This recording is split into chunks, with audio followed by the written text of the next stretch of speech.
A'udzubillahi minasyaitonirrajim. Bismillahirrahmanirrahim. Innallaha la yastahyi ayyadriba mathalam ba'udzatan fama fawqaha fa'ammal ladzina amanu faya'lamuna annahul haqqu mir rabbihim wa ammal ladzina kafaru fayaquluna madza aradallahu bihadza mathala yudhillu bihi katsiran wa yahdi bihi katsiran wa ma yudhillu bihi illal fasiqin. Yang artinya, sesungguhnya Allah tidak segan membuat perumpamaan seekor nyamuk atau yang lebih kecil daripada itu. Adapun orang-orang yang beriman mengetahui bahwa itu kebenaran dari Tuhannya, akan tetapi orang-orang kafir berkata, apa maksud Allah dengan perumpamaan ini? Dengan perumpamaan itu, banyak orang yang disesatkannya. Dengan itu pula, banyak orang yang diberinya petunjuk. Namun, tidak ada yang dia sesatkan dengan perumpamaan itu, selain orang-orang fasik. Ayat 26 Surat Al-Baqarah ayat kunci dalam studi ilmu Amsal Al-Quran atau ilmu perumpamaan dalam Al-Quran. Ayat ini diturunkan untuk menetapkan prinsip penggunaan perumpamaan oleh Allah Subhanahu wa Ta'ala dan membantah pihak-pihak yang mencemoohnya. 1. Penetapan prinsip dan pembelaan Amsal.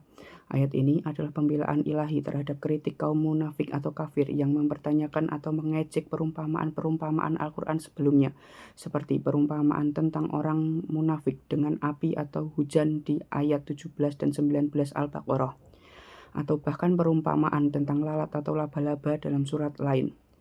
Pernyataan mutlak atau la yastahi, ungkapan sesungguhnya Allah tidak segan atau la yastahi membuat perumpamaan menegaskan bahwa dalam menyampaikan petunjuk, Allah tidak terikat oleh ukuran atau nilai materi dari subjek yang dijanjikan Amsal.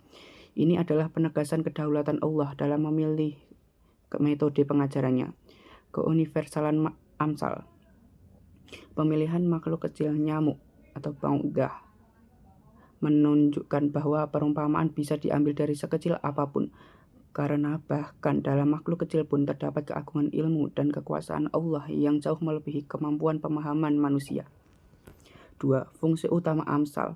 Ayat ini menjelaskan bahwa perumpamaan dalam Al-Quran berfungsi ganda sebagai ujian dan filter keimanan. Hidayah atau petunjuk bagi mukmin. Orang-orang yang beriman akan menerima perumpamaan tersebut dengan keyakinan atau ya'lamuna sebagai kebenaran al-haq dari Tuhan mereka. Mereka memahami bahwa perumpamaan adalah metode untuk menjelaskan perkara yang abstrak atau gaib menjadi lebih nyata dan mudah dipahami, serta untuk memunculkan hikmah yang mendalam. Igdal atau penyesatan bagi kafir fasik. Orang-orang kafir justru menjadikannya sebagai bahan ejekan dan pertanyaan sinis, apakah makhluk Allah dengan perumpamaan ini? Sikap penolakan dan meremehkan ini membuat mereka semakin jauh dari petunjuk. Ayat ini menyimpulkan bahwa orang yang disesatkan hanyalah orang-orang fasik atau al-fasiqin, mereka yang memang telah keluar dari ketaatan, menekankan bahwa igdal atau penyesatan terjadi sebagai konsekuensi dari pilihan dan sifat buruk mereka sendiri. Renungannya, surat Al-Baqarah ayat 26 dapat direnungi karena menunjukkan bahwa Allah Subhanahu wa Ta'ala tidak malu menggunakan perumpamaan sekecil apapun seperti nyamuk untuk menjelaskan kebenaran. Sementara orang mukmin akan mendapat petunjuk darinya, sedangkan orang kafir akan semakin sesat karena keangkuhan mereka. Ayat ini mengajarkan bahwa Allah tidak memiliki rasa segan untuk memberikan perumpamaan, baik yang dianggap hina maupun yang mulia, sebagai sarana bimbingan. Selanjutnya Quran Surat Al-Baqarah ayat 260. Bismillahirrahmanirrahim. Wa idza qala Ibrahimu rabbi aribi kaifa tuhyil mauta qala awalam tu'min qala bala walakin liyadma'inna qalbi qala fakhudh arba'atam minadh thairi fasurhunna ilaika thumma ja'al ala kulli jabalin minhunna juz'a thumma da'unhunna ya'tinaka sa'ya wa'lam annallaha azizun hakim. Yang artinya, ingatlah ketika Ibrahim berkata, ya Tuhanku, perlihatkanlah engkau kepadaku bagaimana engkau menghidupkan orang-orang mati? Dia Allah berfirman, belum percayakah engkau? Dia Ibrahim menjawab, aku percaya, tetapi agar hatiku tenang. Dia Allah berfirman, kalau begitu ambillah 4 ekor burung, lalu dekatkanlah kepadamu dan potong-potonglah. Kemudian letakkan di atas setiap bukit satu bagian dari tiap-tiap burung. Selanjutnya panggillah mereka. Niscaya mereka datang kepadamu dengan segera. Ketahuilah bahwa Allah Maha Perkasa lagi Maha Bijaksana. Ayat ini menceritakan dialog antara Nabi Ibrahim alaihissalam dengan Allah Subhanahu wa Ta'ala. Ketika beliau memohon agar diperlihatkan bagaimana Allah menghidupkan kembali makhluk yang telah mati, Allah memerintahkan Ibrahim untuk mengambil 4 ekor burung, memotong-motongnya dan meletakkan bagian-bagian di atas gunung-gunung, lalu memanggil mereka. Maka burung-burung itu hidup kembali dengan izin Allah. Dalam kajian ulumul Al-Quran, ayat ini termasuk bagian dari qasas Al-Quran atau kisah-kisah dalam Al-Quran yang berfungsi sebagai media pengajaran teologis dan penguatan iman. Kisah Nabi Ibrahim bukan sekedar narasi sejarah, melainkan mengandung nilai epistemologis dan pedagogis. Ia mengajarkan bagaimana keyakinan atau yakin dapat meningkatkan dari ilm al-yakin menuju ayan al-yakin, yaitu dari pengetahuan melalui dalil menunjukkan keyakinan atau disaksikan. Kisah ini juga menunjukkan metode Al-Quran dalam mendidik manusia melalui kisah nyata, bukan sekedar dogma. Dari sudut pandang ilmu ulumul Al-Quran, kisah ini termasuk kisah hakiki atau benar-benar terjadi, bukan simbolik dan mengandung pelajaran tentang sifat Allah Al-Qadir, Maha Kuasa. Selain itu, dalam ilmu tafsir, kisah ini memperlihatkan interaksi antara wahyu dan akal. Ibrahim menggunakan nalar untuk memahami kekuasaan Allah, dan Allah memperkenankan permintaannya bukan karena keraguan, tetapi sebagai penguatan iman. Dengan demikian, ayat ini menjadi contoh penting dalam studi rasionalitas dalam kisah Al-Qur'ani. Renungannya, Surat Al-Baqarah ayat 260 mengajarkan untuk merenungi kebesaran Allah Subhanahu wa Ta'ala yang Maha Kuasa dan Maha Bijaksana, khususnya melalui kisah Nabi Ibrahim yang diperlihatkan bagaimana Allah menghidupkan kembali makhluk yang mati.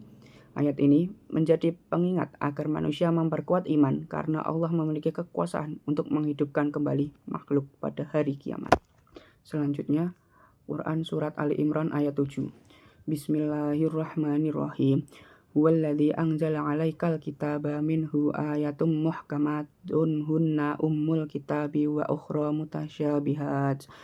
Fa ammal ladzina fi qulubihim zayghun fayattabi'una ma tasyabaha minhu btigha al-fitnati wa btigha ta'wilih wa ma ya'lamu ta'wilahu illallah warrasikhuna fil ilmi yaquluna amanna bihi kullum min 'indi rabbina wa ma yadhakkaru illa ulul albab, yang artinya dialah yang menunjukkan kitab Al-Quran kepadamu Muhammad. Di antara isinya ada ayat-ayat yang muhkamat, itulah pokok-pokok isi Al-Quran. Dan yang lain ayat-ayat mutasyabihat. Adapun orang-orang yang dalam hatinya condong kepada kesesatan, mereka mengikuti yang mutasyabih darinya untuk menimbulkan fitnah dan mencari-cari takwilnya. Padahal tidak ada yang mengetahui takwilnya kecuali Allah. Dan orang-orang yang mendalam ilmunya berkata, kami beriman kepada ayat-ayat itu. Semuanya dari sisi Tuhan kami, dan tidak ada yang dapat mengambil pelajaran kecuali orang-orang yang berakal. Quran Surat Ali Imran ayat 7. Ayat ini menjadi landasan utama dalam pembahasan konsep muhkamah dan mutasyabih dalam ulumul Al-Quran. Makna muhkam dan mutasyabih. Muhkam berarti ayat-ayat maknanya jelas, tegas, dan tidak menimbulkan keraguan seperti ayat-ayat hukum dan akidah dasar. Ayat-ayat ini menjadi al-kitab atau pokok kitab, yaitu landasan utama dalam memahami syariat. Mutasyabih sebaliknya adalah ayat yang mengandung makna yang tidak langsung jelas atau dapat ditafsirkan dengan berbagai kemungkinan. Misalnya ayat-ayat tentang sifat Allah, hal-hal gaib, dan simbolik. Fungsi dan hikmah adanya kedua jenis ini dalam ulumul Quran, keberadaan dua jenis ayat ini menunjukkan keseimbangan antara kejelasan dan ujian intelektual. Ayat muhkam memberi pedoman yang pasti, sedangkan ayat mutasyabih menuntut tadabbur atau perenungan, dan kebijaksanaan dalam memahami makna yang lebih dalam. Sikap ilmiah terhadap ayat mutasyabih, ulama tafsir membedakan dua kelompok. Yang pertama, ahal al-zaig atau orang condong pada kesesatan yang menafsirkan mutasyabih secara spekulatif.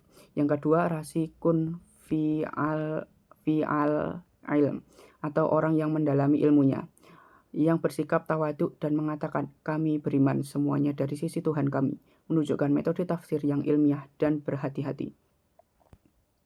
Implikasi dalam kajian ulumul Al-Quran, ayat ini menegaskan pentingnya metodologi tafsir yang ilmiah, yakni membangun penafsiran mutasyabih dengan dasar ayat muhkam. Ini menjadi dasar pendekatan hermeneutika Islam, memahami yang global atau mutasyabih melalui yang pokok atau muhkam. Renungannya, sikap orang berilmu yang akan percaya pada semua ayat dan menyerahkan makna ayat-ayat mutasyabihat kepada Allah, serta tidak mengikutinya untuk tujuan menyesatkan, tidak seperti orang yang hatinya condong ke kesesatan yang justru mencari fitnah dan takwil yang salah. Terima kasih. Wassalamualaikum warahmatullahi wabarakatuh.